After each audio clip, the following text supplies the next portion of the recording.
Hello, community.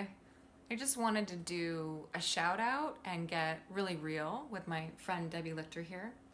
Um, she's a leading expert on working with women with food addiction. And I know many of you are struggling with obsession, anxiety, addiction in your lives, and you guys have tried a lot of different things, meditation and yoga and 12 steps and yet you're still struggling and wondering in the middle of the night, is there something wrong with me? Why is this not working for me? And I just wanted to do this introduction because and have Debbie answer to this because she has brought deep embodiment to this process. I'm personally just, it's an honor to be in your presence because your ability to make contact and be present, not only with yourself, and in so doing, it's just, it feels exquisite to be with you. And to see just your incredible journey with this, and I'm excited to introduce you guys to her.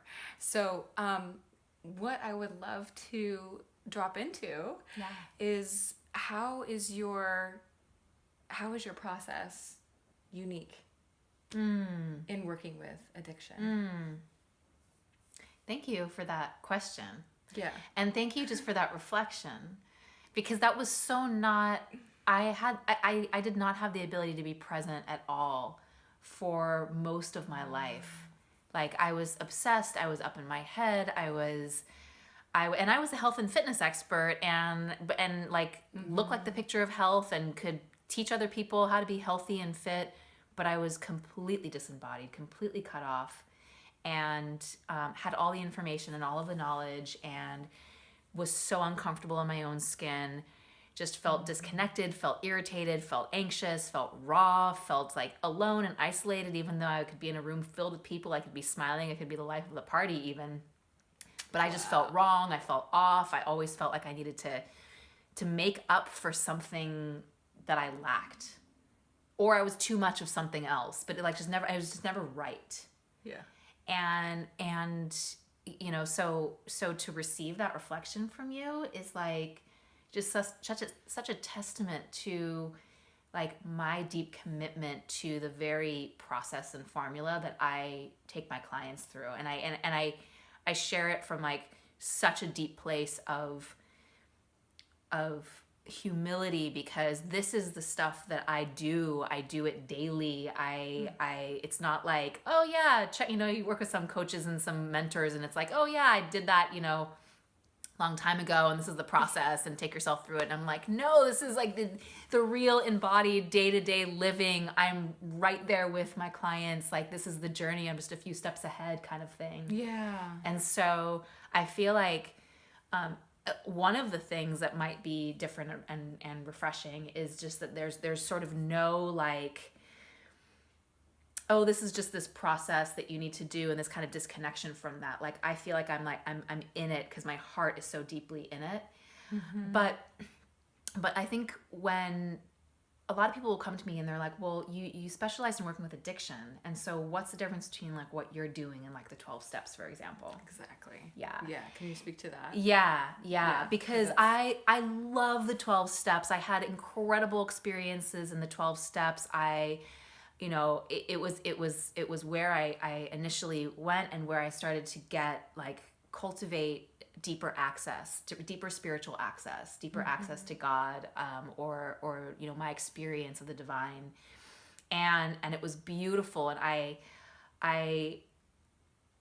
I've got nothing bad to say about the 12 steps. Like, I think that it's a gorgeous, gorgeous process, and for me, and yet I have some clients who were. And it turned off is not maybe but they just felt like it was very masculine. So this is the, so this is kind of like the, like this is like kind of what inspired me to create what I've created. So I don't know if a lot of people know this, but the 12 steps was actually, so Bill and Bob actually got the 12 steps from this Reverend Sam Schumacher, from a group called the Oxford Group, and so it was based in a heavily Christian religious group.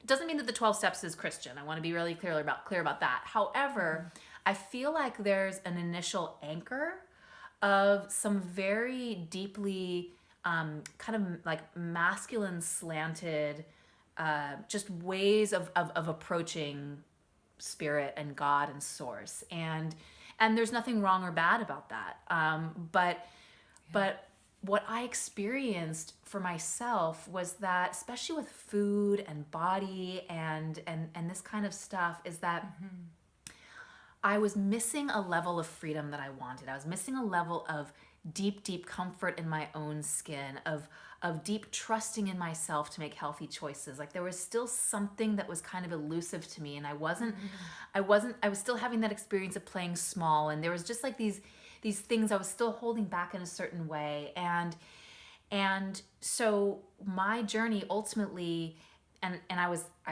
resistant for a long time, because I thought, okay, well, I can't, this is kind of the be all and end all of addiction recovery. But I finally had to answer the call that was coming from within, and the call coming from within was, yes, and there is this expression of the divine feminine, of deep embodiment, of rebuilding our body temples from this deeply integrated place that was expressing itself through me, and that I was frankly doing separate from the 12 steps, that was allowing me to have all of this exponential freedom. And so here I was, and I was creating these workshops for people all over the world, and I still have people all over the world who contact me saying, thank you so much for creating this, and it's still available for people online who feel really resonant with the 12 steps. Oh, great. And I was realizing that I was including all of these other practices and deep embodiment practices and ways of being and ways of connecting that were intertwining with who I was being in my spiritual life, that was allowing me to move forward in this way of like such deep purpose and service and fulfillment and freedom and the expression of fun and connection. I love that about you. Like all of these things, and I'm like, oh my gosh. So eventually I just had to say, you know what? It just this is just what I do. And for the people who really resonate with the 12 steps, awesome. That's beautiful. And I've got, you can look it up online, Starving for God. You can send me a personal message. I will send you the website you can go to check out for that. And for people who feel like they want something deeper, comprehensive, including this aspect of embodiment and reconnecting and infusing the divine feminine into the experience of what it means to be free, then let's have a conversation. I just feel my heart pop open when you say that. Oh, yeah. So if you are in San Diego this next weekend, January 28th, 29th, Debbie is doing an intimate 2-day course where you get to really reconnect, move inward, and activate get freedom. Embodied. Yeah. Freedom embodied live. Yeah. Specifically for women who struggle with their relationship with food, I will say. But I mean, I work with clients all over the world and clients who have all kinds of addictions and so for my clients in New York, oh yeah, how can they get a hold of you? Because you also have a very in-depth 6-month program. Yes, absolutely. So you can send me an email through freefromfoodaddiction.com. You can email me directly at debbie@freefromfoodaddiction.com, and we'll put all of these Perfect. we'll put all of these emails in the comments. Yeah, in the link. Yeah. So they can do that, and of course they can always reach out to you, and you can make an introduction. I would be happy to. Yeah. So happy to introduce Debbie Lichter to you guys. Please reach out to her. She's an amazing resource in our local community in San Diego, and a beautiful presence. Thank you so much. Thank you for Yes. This. Yeah, Lovely to thank have you. you. Nice to Lovely to connect have with you. Bye-bye. Bye.